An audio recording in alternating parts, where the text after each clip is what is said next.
দুপুর 12টা ছুঁই ছুঁই।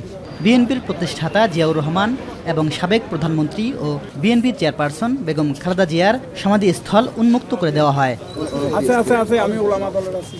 পরে সাধারণ মানুষ সহ দলীয় নেতাকর্মীরা সমাধিস্থলে প্রবেশ করেন। বেগম খালেদা জিয়ার কবরের পাশে দাঁড়িয়ে তার মাগফিরাত কামনায় দোয়া করেন।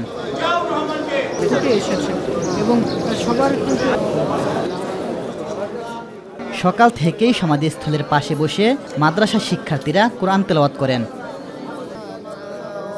নেতাকর্মীরা বলেন, ব্যক্তিগত ত্যাগ এবং জনগণের অধিকার রক্ষার প্রতি অটল থাকার কারণেই জনপ্রিয়তা অর্জন করেছেন খালেদা জিয়া।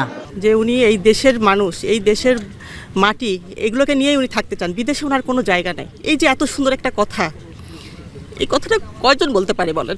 ধৈর্যশীলতা এবং এই দেশকে ভালোবাসা, এই দেশের ভালোবাসার মাধ্যমে উনি এই দেশের প্রতিটি মানুষের হৃদয়ে জায়গা করে নিয়েছেন। আজকে আমরা শোকাহত, তার প্রতি শ্রদ্ধা দেখানোর জন্য আমরা আজকে এখানে এসেছি। খালেদা জিয়ার আদর্শকে ধারণ করে সামনে এগিয়ে যাবে বিএনপি, এমনটাই প্রত্যাশা তাদের। আমাদের নেত্রী ওনার সাথে আমি অত্যন্ত ঘনিষ্ঠভাবে কাজ করে আল্লাহ পাক আমাকে সুযোগ দিয়েছিলেন।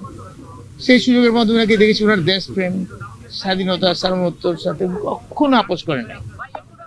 এত কাছে থেকে ওনার সাথে আমি কাজ করেছি। তারপর দেশের জনগণের জানমালের নিরাপত্তার ক্ষেত্রে উনি আপোষহীন ছিলেন। আদর্শের নেত্রী এবং দেশপ্রেমের যে উজ্জ্বল দৃষ্টান্ত, তিনি হচ্ছেন দেশনেত্রী বেগম খালেদা জিয়া। তিনি শুধু বিএনপির একজন দলীয় নেত্রী নন, সারা বাংলাদেশের জাতি, ধর্ম, বর্ণ নির্বিশেষে সকলের কাছে ঐক্যের প্রতীক হিসেবে নিজেকে প্রতিষ্ঠিত করতে পেরেছেন। গণতান্ত্রিক সমাজ বিনির্মাণে যেভাবে নির্মোহভাবে উনি দেশের জন্য কাজ করে গেছেন, আমরা যেন ওনার সেই পথ অবলম্বন করে গণতন্ত্র এবং এদেশের স্বাধীনতা এবং সার্বভৌমত্ব রক্ষার জন্য আমরা যেন কাজ করতে পারি। ইলিয়াস মাতবর, মাই টিভি, ঢাকা।